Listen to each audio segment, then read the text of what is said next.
welcome back to the Attack the Rack YouTube channel. This is the Attack the Rack daily lineup show. Today is Wednesday, the 4th of September, 2024. Before we dive in today, got to give a shout out to our sponsor, Bubba's Bounce House Rentals, LLC. Guys, every family party or social event needs something special. Bubba's Bounce House Rentals, LLC can do that for you. They provide inflatable bounce houses and water slides on top of great service in the West Michigan Lakeshore area.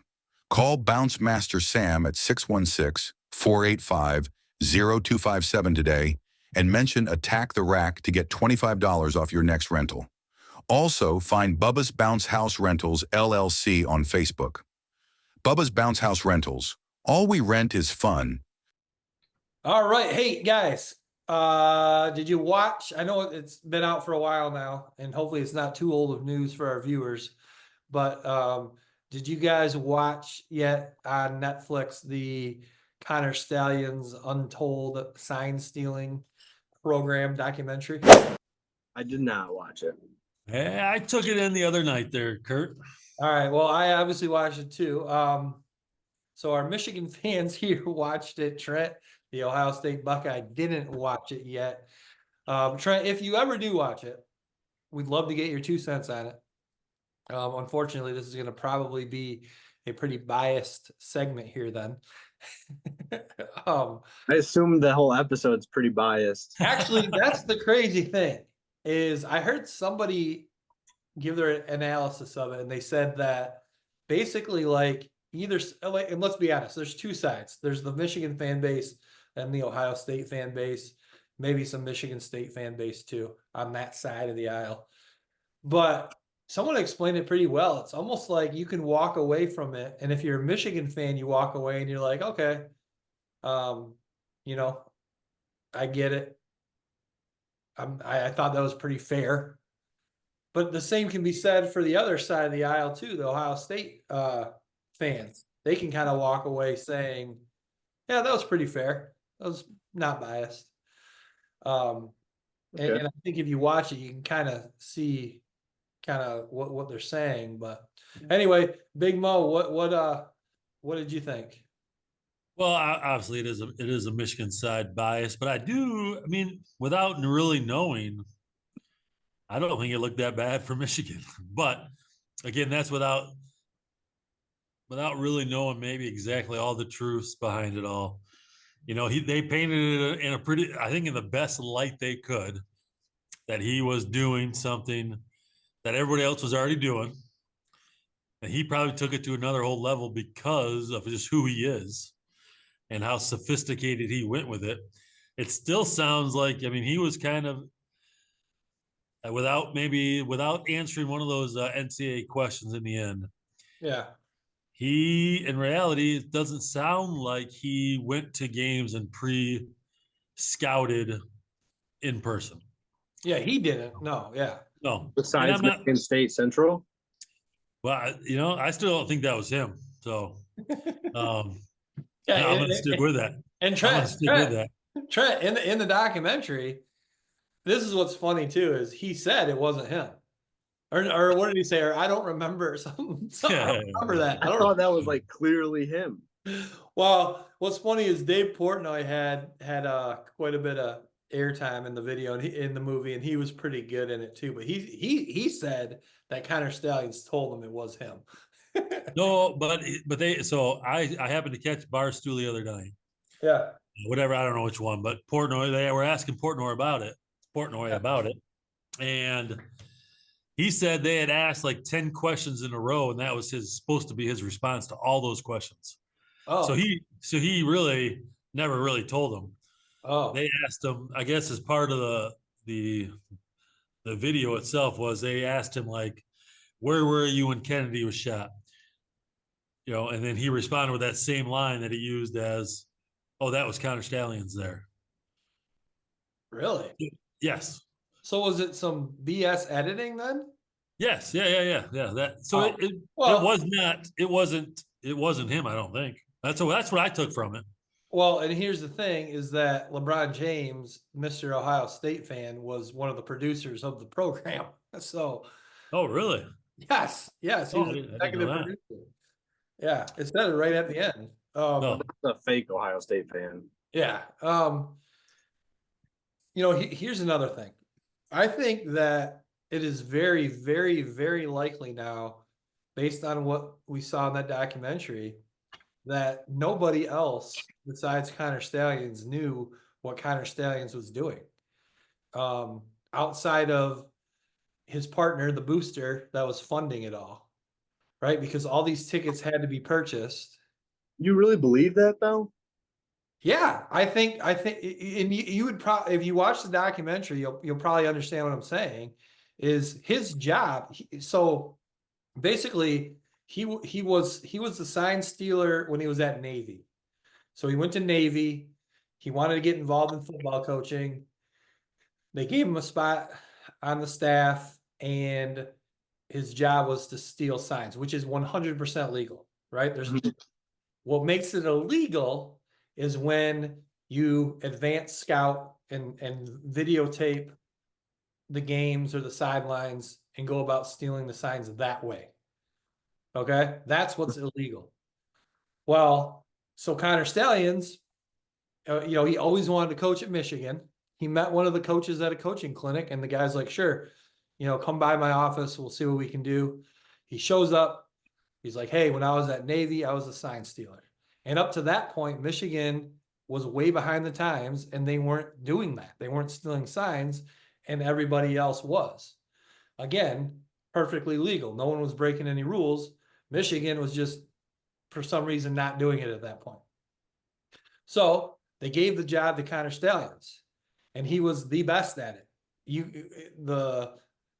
The documents that he put together, the spreadsheets that he put together, the way he went about it, unreal. Probably the best in the country at it. The problem was he took it too far and broke the rules, allegedly. He definitely was buying tickets to games all over the country. And he was buying them for friends and family. And the way that he put it is, they would go to these games. They thought they were helping me. They'd send me video. I'd just say thank you. I knew the signs anyway from doing it the right way. I think that's BS. I don't believe that. I think he definitely. But what do you think? These people are taking video, and even if they video the whole game, first of all, you can't send that. Second, you'd have to video the whole game and be able to see the signs being produced at the same time. That's true, because if you just, I guess I'm thinking they're just focusing it on the coaches, and if you see the coaches doing this, that really does nothing unless you can actually see what's going on the field too. So unless he pairs it, which he could, maybe he was this much of a crazy. I wouldn't put it past them. No, yeah. But that's a lot of extra time to put. Okay, now I got to get that video paired up with this video, and do this with every game I'm watching. Yeah, he has access. He has access to every game anyway. Yeah, and that's why it doesn't sound like he actually needed to go to those links to get the sign. It's like he already knew the signs anyway. Yeah. What would be great is if his parents were on there saying, hey, I went to games. He bought me tickets to games. I don't know where the guy gets all his money from, but that's the booster. Well, but he was doing that before the booster. Yeah. Well, I think what he was doing is he was buying tickets and he was trying to flip them as a way to make money, and then sometimes he would just give the tickets away. Yeah. Well, I mean, go ahead. Yeah, I mean, I there's not enough answers in the documentary to probably form an opinion, but again, most likely this. I mean, how come nothing was ever said when he was working at Navy? Well, because I mean, at that point, he maybe wasn't doing the videoing, and again, it's not illegal to steal signs. No. Unless someone has proof of him actually using the videos and it being something that was an advantage, I just don't know if anybody's ever going to be able to prove that. Yeah, Trent, I know you got, and I don't know if it was right or wrong, but yeah, Trent, I know you got something you want to add, but just let me finish up my point. What I was going to say though is, I think he literally was, his job on the staff was to steal signs, and he'll show up on the sidelines on Saturdays for games, He'll stand by Harbaugh on offense, and offensive coordinator will stand by the defensive coordinator on defense. He'll be looking at the signs, and he'll tell them what's coming. They up to that point, they don't know how he got the signs. They just know that his job is to steal signs. It's legal to steal signs, and he's showing up every game day, and he knows the signs. I mean, it very well could be that they had no clue that he was going above and beyond what the rules state you can do. Yeah. But I think it gets fishy when you're at like a 90% clip of being correct. I think that's when it gets a little crazy, I think. Right. And then but again, based on the documentary, when you see the dude is crazy, man. I mean, he was that military guy. So yeah. Well, I saw the manifesto thing that he had of kind of like if he had a program or whatever, which is like over the 2,000 top pages or something. Yeah. Yeah, but you know, I think they got made out. You know, in the doc, it gives a little clip of like, hey, these are like all the notes that he like. I'm not like I've been coaching 23 years. I've got papers here and papers there. Like I've tried to always do like a huge notebook binder for everything that I see. I'm not organized or willing to be that organized. It sounds like he's just so deep down into it, like everything he had and wanted was going to be in that doc, whether it was just offensive plays or defensive ideas. Yeah. And I'm sure some of it was the manifesto craziness stuff, but some of it I think was like probably just football quotes that he wanted to make sure he remembered. Yeah. So I mean, I think that you hear the word manifesto and you think something negative. I don't think it was anything negative. It was just a 2,000-page report on his philosophy of football and quotes and things like that. I mean, I think if you're a football fan, that'd be something interesting to read, or a coach to read that. My thing is like after seeing this documentary and seeing like, you know, how committed he is and how good he is at his job, I wouldn't be surprised if he's on an NFL staff next year. Yeah, but there's no sign stuff anymore, right? And I think even in the college ranks now, you shouldn't have to use too many signs. Yeah, because of the microphone. Yeah. So truly, the other probably thing, the other thing, you know, everyone wants to, you know, once he got fired, then they played Penn State and Michigan State and somebody else, and then Ohio State, and then Alabama, and then obviously Washington in the national championship. They won all those games without Connor Stalions, and people will come, non-Michigan, you know, fans will come back and say, well, yeah, but they still already had the signs. No, they didn't. The signs were in Connor Stalions' brain, and when Connor Stalions no longer there to tell them what's coming, the other coaches, they don't know now. So now the rest of that season, they went without knowing the signs. That's debatable. How would they know them unless they on their own? Well, there's a thing called a cell phone that Jim Harbaugh could pick up and call the guy and be like, hey, dude, send me what you got on these teams. And then he just types an email and it's like, here you go. And then hands it all over to him. Because wasn't the TCU guy pissed? What year was that? The TCU coach. Year before. The year before Michigan. Yeah, but there was something he came out and said something about that whole kind of thing, and he just didn't seem too happy about it. But like the very next game was the Michigan State game after he got fired. And what we didn't realize watching the game on TV is that Michigan State, to be safe, they weren't using any signs. They were having their quarterback or somebody come over the sideline every single play, tell them to their face what play, and then sending them back out. There was no signs in that game, and I'm guessing every team going forward probably did something very similar. It'll just be a fun thing to follow because it'll always be there. Yeah, it'll always be part of that season now, no matter what. So, and something will come out. Like if there's really something there, like tell me something in today's age that stays hidden. Yeah. It can't. It's gonna get something's gonna come. And then too, like, well, Sherrod Moore deleted 52 texts from Connor Stalions. Okay, well, I delete texts threads after a while sometimes too. Like how do you, what evidence does that mean that they were having a conversation about signs? They very well If it was could have. Ryan Day, you'd be saying the same thing. I'm not saying they weren't having Kurt, you haven't had any of your texts sequestered yet by the NCAA.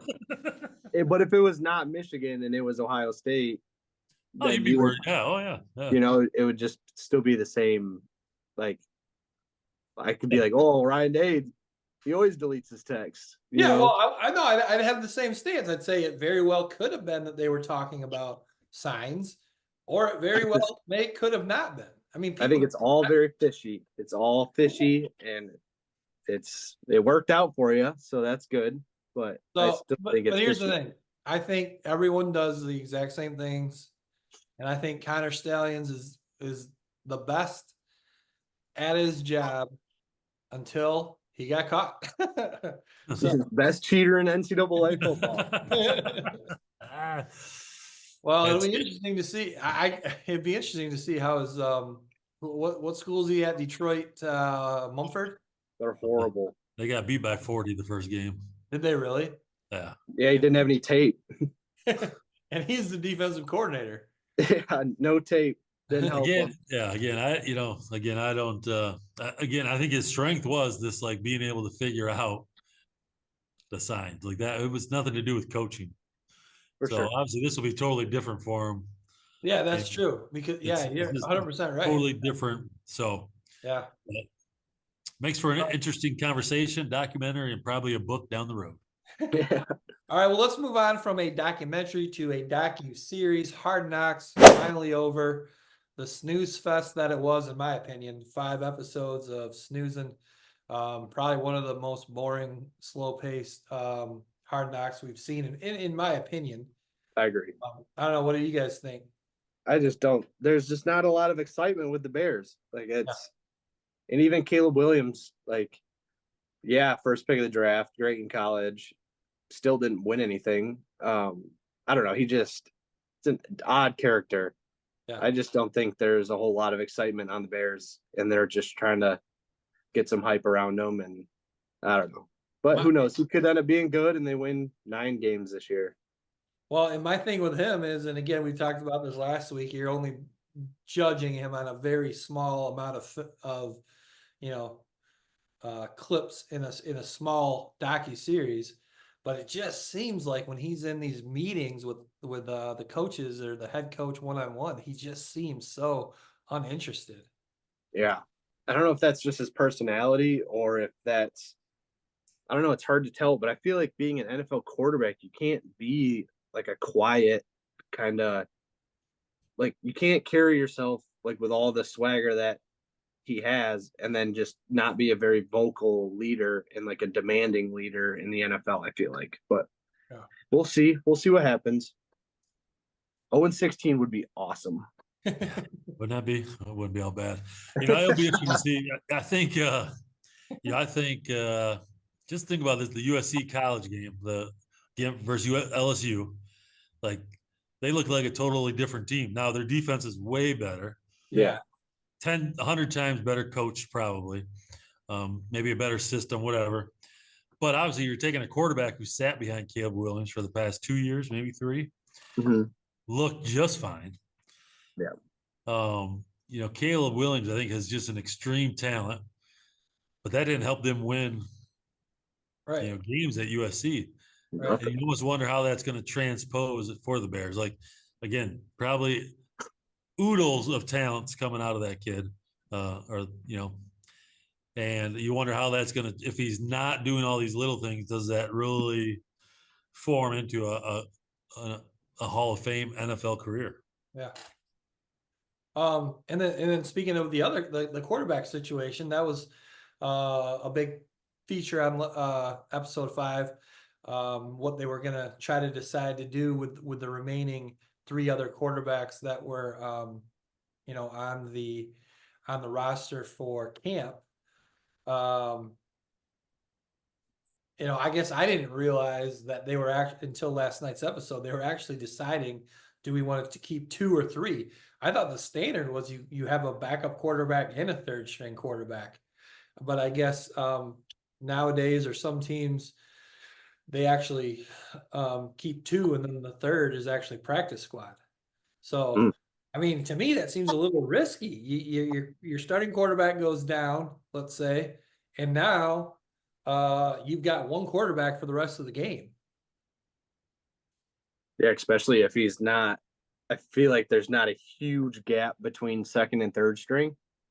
So, like, what if the guy comes, like, say Caleb gets hurt early in the game, and then the backup is just terrible. Yeah, that too. Like, you might as well give somebody else another shot to. You got no other. Yeah, like you got no other option because the practice quarterback's not eligible to play in a game. Yeah, that. So is that what you really got to do? Make sure you have an emergency quarterback on your roster, somebody else that plays, a different position that can come in case of an injury, and basically hopefully just hand the ball off the rest of the game. Yeah. But anyway, what'd you guys think? I mean, I guess I went into it thinking Brett Rippon was the clear-cut backup. That went to Badgett. And then, yeah, they were deciding between Austin Reed then and Rippon for the deciding if they wanted to keep three or go with two and then keep one of those guys on the practice squad. Yeah, I think they made the right call. I feel like Badgett was there last year as well and did okay. So I think that they made the right call there, I think. But I feel like you got to keep both. Yeah. I don't know. I just feel like if you lose Caleb, you're in so much trouble. Yeah. Well, that's the thing. I don't think you could keep them two really unproven. That was, yeah. That's it. So, and I didn't. Go ahead. No, go ahead. Finish what you're gonna say. Well, I think in their case, they're thinking, hey, if Caleb does go down, is there got to be somebody out there who's got just a little more experience we can rely on instead of throwing another kid to the fire. Yeah. It looks like with the quick research I just did, if it's correct, 12 teams have kept three quarterbacks. Everybody else has gone either their third one is injured, so they're not on the playlist right now, or they went to a practice squad. So must be a more common thing to move that third one to a practice squad and kind of roll the dice. Maybe. Well, and then the other thing then they were that they were talking about kind of to factor into the decision. Do we keep Rippon on the practice squad? Because then at least we have a quarterback with a few years of experience. If not, if we let him go, now we've got our starting quarterback is a rookie. Our backup quarterback is a rookie, or no, a second year, and then our practice squad Reed then is a rookie. So you got two rookies and a guy with only 2 years experience. So they ended up offering the spot to Rippon, and the way it works is you got 24 hours to see if somebody else picks you up. And the Vikings ended up contacting his agent, and he wanted to stay with the Bears, but and he wanted to do the practice squad role. But if the Vikings were going to offer him a 53-man roster spot, he obviously was going to take it, and that's what happened. So then Austin Reed slides back in, and now he's the practice squad quarterback. So they literally have a rookie quarterback, a second-year backup, and then their third quarterback practice squad guy is also a rookie. And bad news if someone goes down. So yeah, exactly. So I thought too, like with the Bears, and I guess if I think back on all the other Hard Knocks, it does seem like the GM does end up being the one that does the cuts. So there was a lot of cuts that they showed this year compared to the last couple of years. So that was kind of interesting. And yeah, it was the GM doing all the cuts.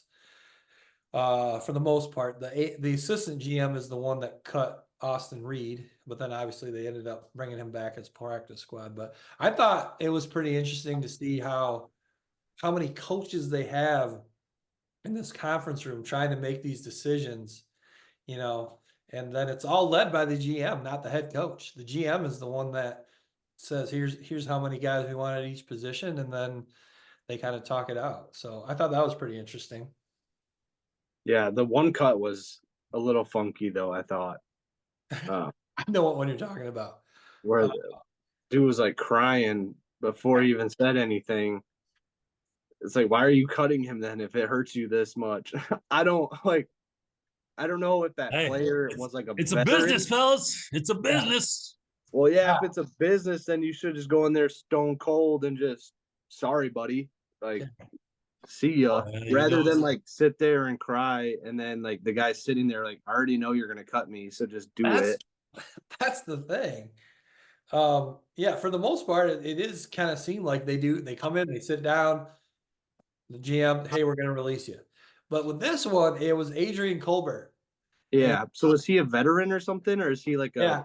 has he been around? He must have been, but that was so awkward. It seemed so fake. Yeah, they didn't say anything for a while, and he's just crying. He got the GM when he walked in. The GM had to get up and walk away from the table. No, but dude, just do it. Like, rip off the Band-Aid, you know? If I'm a player, I would be like, this dude's putting this on. Just, we know why I'm here. Let's just get this over with. I don't need your, crying and making it look like this is so hard for you, which it is. But like, come on. Unless they hard. had like a past relationship where they've kind of been boys for a while or whatever, like somehow linked up throughout his career, which I would understand it makes that much more difficult. But if it's kind of a fresh relationship between the two, it shouldn't be. Yeah. It shouldn't be like that. It was weird. Yeah. And then I guess our Big Mo, anything else you got? No, I didn't. I didn't watch the show. Okay, you didn't. I couldn't tune in, and in all honesty, just like you guys mentioned, it just never drew me in. Where I like the other Hard Knocks previously have all been able to like just draw you in, like you want to know what's next, and I didn't have that same feeling. Yeah, no, it didn't have that at all. No, but then the last episode with showing a handful of cuts, which I feel like the last few seasons necessarily haven't done a lot of that. But speaking of cuts, one more notable cut here, and then we'll end the Hard Knocks. Theo Benedict, the guy from Canada, the guy that wore the in the rookie show, did the Speedo, the American Eagle Speedo. They did let him go. But then did re-sign him to the practice squad. So that was kind of a notable cut as well. So, hey, and I will just to add, because obviously I didn't watch it, but I was just had someone send me a message here. The Colbert, the one that was cut. I don't remember previously. He was the one that got hit by a car when he was younger. Yeah, and then was in a coma for 2 weeks and was told like he was never going to walk again. Right. He's 30 years old, so it's been a tough journey to get to the NFL. So maybe that was a little bit the draw of tough to cut a guy like that because he's worked so hard. But still a business. It is. Yeah. I mean, he seemed like a really great guy, but there's a lot of great guys. So yeah. Makes you feel for him a little bit though. Yeah, definitely. Just the journey. Yeah. Yep. So anyway, let's wrap up Hard Knocks Chicago Bears 2024 with a bold prediction. How many wins the Bears are going to get this year? Oh, it's 17 games now, right? Yeah, 17 games.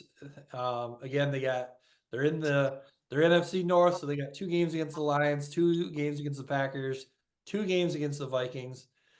I'll go. And last year they were 7-10. You're going 5. You're gonna go 5, so you're gonna say worse than last year? Yeah, 5. Okay. 5. I'm with Trent. I just counted them up. They can't get more than 5. Yeah. Titans, maybe the Colts, Panthers, Yep. maybe the Cardinals or the Commanders. Then they're gonna beat the Patriots, and then they end with Vikings will be interesting, but then they end with Lions, Niners, Vikings, Lions, Seahawks, Packers. Yeah. No, I don't know. I don't. All right. Well, I'm going to say, I like where you're at with the 5, but I'm going to say they are going to sneak one more out. They're going to beat the Vikings both times, I think. Okay. So I'm going to go 6, which is crazy because. What if McCarthy was playing? What's that? What if McCarthy was playing? Then I would go split. So I'm gonna get 6, which is crazy because you would hope with the signing of Keenan Allen and allegedly upgrade at quarterback. I guess we'll see. I don't know. You would hope they get, but I do think they last year getting the 7 wins. I think that was a little bit of a. I think they outkicked their coverage with the 7 wins. I don't think they were really a 7-win team last year. Yeah. But all right, that'll wrap up Hard Knocks 2024. 5 episodes. We did a recap on all 5. Last topic today, we're gonna go some predictions, some more bold predictions. This will be kind of fun. My picks were already seen on the NFL Pick Show last Sunday, so mine will be a repeat. But we're gonna go AFC champ, NFC champ, and Super Bowl champ, and we'll go right around the horn. We'll just start with the AFC champ. Big Mo, who do you got? AFC champ. I'm gonna roll with the Ravens. Okay. Good. Yeah. Very. Yeah. I mean, I think obviously I think they are who they are. I think Jackson has an outstanding year, and that's the difference for him. All right. Yeah, and they added Derrick Henry. Yeah. Yes. Yeah, I think odds-wise, I think they got the 3rd best odds to win the Super Bowl, I think, according to Vegas. So, Trent, AFC, who do you got? Man, the Ravens are good, but give me the Texans. Oh, wow. Okay, nice. Give me the Texans. I hope they have some sort of defense this year. But I don't. If they have a defense, they have a good chance. Offense is very good. Very good, yeah. I went with the Los Angeles Chargers. I think now that they've got the greatest coach, one of the greatest coaches of all time, I think he's going to totally revive Justin Herbert. Justin Herbert's going to have one phenomenal season with Jim Harbaugh coaching him up. So I went with the Los Angeles Chargers. In the AFC, let's move on to the NFC. Big Mo, NFC, who do you got? Well, yeah, we're located in Michigan. We can't choose anybody else but the Detroit Lions. Yes, sir. Trent, you on board with that? Yes, sir. All right, yeah. Same here. 17-0, baby. Home field advantage throughout the playoffs. Get a bye week 1 or first round Super Bowl I mean there. I just gave away my Super Bowl champ too. So I'm going Chargers out of the AFC, Lions out of the NFC, and then Lions over the Chargers. Chargers Lions Super Bowl 56-0 final score. I'll take it. Big Mo, you've got Ravens versus Lions in the Super Bowl. Indoor Super Bowl at New Orleans in the Superdome. Probably the greatest Super Bowl ever played. The Honolulu Blue come through. Woo! Trent, what do you got? You had I got Detroit as well. It'd be Detroit and Houston. Yep. I think it'd be a high-scoring affair, offensive battle. I think it'd be fun to watch. All right. But give me the Lions. All right. I like it. I did the Lions, baby. 14. They got about 3 years to do it. So they gotta, it needs to happen. Let's get it out of the way the first year. Seriously, let's just do it. Let's do it. 14 indoor games in the regular season out of the 17. That's huge. And then you figure again, if they go 17-0, then they'll have home field advantage throughout the playoffs, so they'll keep playing indoors, and then the Super Bowl's indoors. I think it's a no-brainer. I already bet them for week 1 like a week and a half ago. Yeah, they're only a 3. What are they? I got it at 3. 3 and at home too. Yeah, and are the Rams better? Like I don't know. So I liked it, so I took it. Rams are looking for a revenge game, guys. Rams are looking for a revenge game. Detroit biting off kneecaps. Remember? Yeah, right. in the crowd. I mean, Yeah, in that playoff game last year, the crowd had a huge factor huge. game, and they're going to be, and they know they had a huge factor, and so it's going to be the same thing. That crowd is going to be out of control. I heard something about the draft this past year, of where the NFL was like debating, like when they were talking to Detroit, they were like, "Well, could you get like 40,000 people to show up?" And then they were like, "Yeah, how about 700,000?" You know, like so like they were debating not going to Detroit because they didn't know if they could get people to show up, and then everybody showed up. Yes, everybody. So I think it's a good representation of kind of Detroit and Yeah, the love for the Lions. yeah. The video of the sea of people was Unreal. Yeah, unbelievable. All right. Anything else? Anything we missed? Mm, I don't think so. Indiana Fever tonight, big game. I forget who they're playing, but every time the Indiana Fever plays, is the big game. Oh, they're playing Los Angeles. So, Okay. so. We had a birthday shout out today, actually. Oh, what do you got? Jeff Carlson's birthday today. All right, I will give him a shout out on the no more Monday morning live. We're doing Friday morning live now. Move the Monday, since we're doing the daily lineup show on Monday. Move the Monday morning live show now will be Friday mornings at 7 a.m. Okay. I'm doing the birthday shout outs. I'll add Jeffrey to that. Okay. The cool thing is I look up celebrities who share that birthday. So Okay. but happy birthday, Shags. If anyone out there knows him as Shags, happy birthday, Shags. Anything else, fellas? I don't think yeah. so. All right. One more day. We got the great thing. Tomorrow night, we got NFL football. Yeah, Friday baby. night, we got NFL football. Saturday, we got college football. Sunday, we got NFL football. Monday, we got NFL football. We got 5 days of football in a row. We just got to get through tonight, but we got the Indiana Fever. Yep. All right. See you tomorrow. See ya.